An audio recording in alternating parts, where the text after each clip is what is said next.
Water signs, Cancer, Scorpio, Pisces, Sun, Moon, Rising, or Venus signs, or cross watchers. Ito po yung reading ninyo, timeless reading, general reading only. Kunin nyo lang ano yung mga nagre-resonate sa inyo, kung saan tumutugma sa inyo, sa personal ninyong buhay, sa family, sa career, or sa love life man. Kayo po ang nakakaalam niyan. Hindi ko po kontrolado kung past, present, future energies man yung mga lumilitaw sa baraha. Tagabasa lang po ako. Okay? So, yan. Start na tayo. At ang sarap pakinggan ng mga kantahan ng mga ibon. 24/7 yung mga ibon dito sa amin. Para na akong nasa nature kahit nandito ako sa syudad. Okay, you have, sige, edit ko na lang to. Blur ko na lang kasi bawal kay YouTube yung mga walang suot na damit. So, meron ka ditong 2 of Wands reversed, 8 of Swords reversed, the Star card reverse. Lahat reverse, Page of Cups. So, merong Aquarius energy, pero pwede ring may fire, air, and water. Hmm.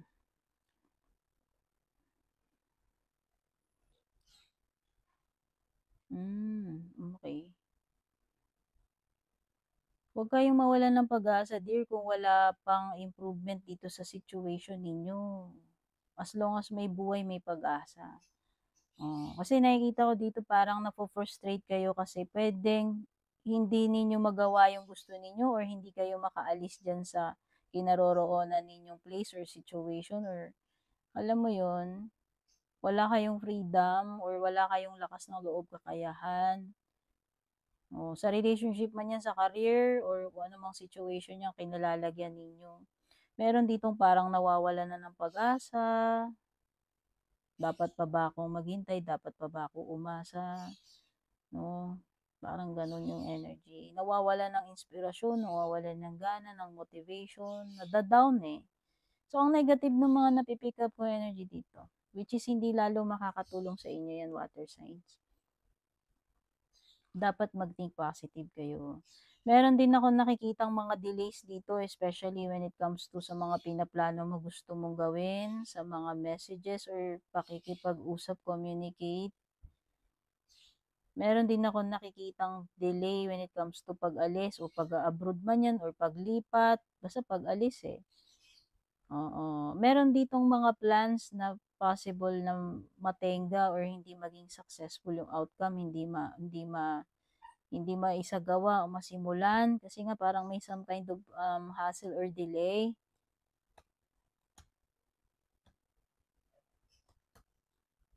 Or meron iba dito parang nawawala ng sense of direction, star card reversed. Hindi nyo alam ano yung path na tatahakin ninyo. Feeling lost or unsure. Basta kung ano man ito, maaaring hindi pa mangyari sa ngayon. Yun yung indication ni star card. At netong lahat ng cards na nandito.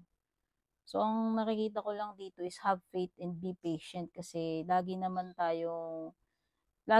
na nandyan yung divine timing para sa lahat ng bagay sa buhay natin eh. May mga bagay na kahit na anong pursige natin, pilit natin, pag alam mong hindi dumarating, baka talagang hindi pa timing or baka talagang hindi para sa'yo. Baka may something better. Yun lang yun, in love life man ito or in career.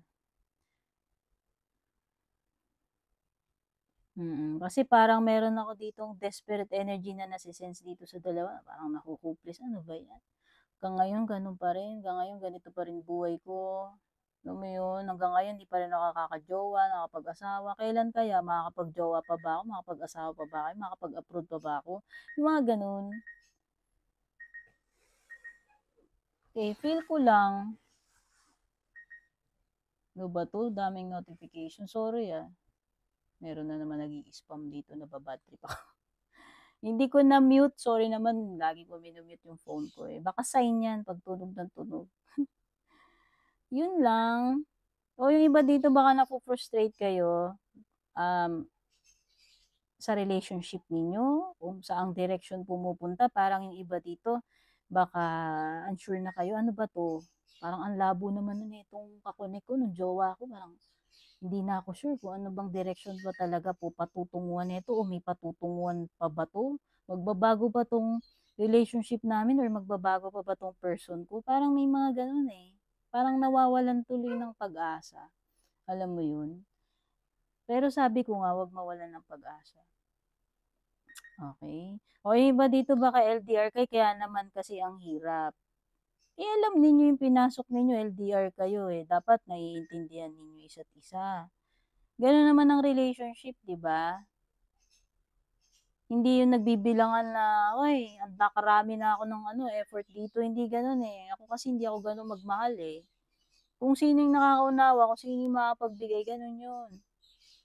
Basta ba hindi naman kayo naabuso ng alam mo yon, 'di ba? Kanya-kanyang ano 'yan, eh.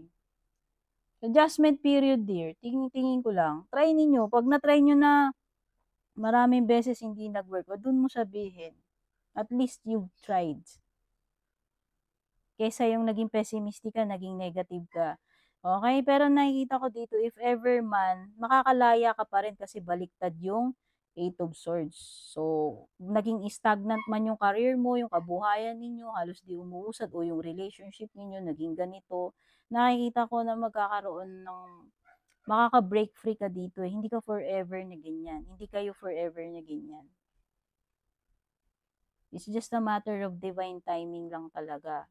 Especially kung ginawa nyo na yung mga dapat ninyong gawin dito. Okay? Hmm.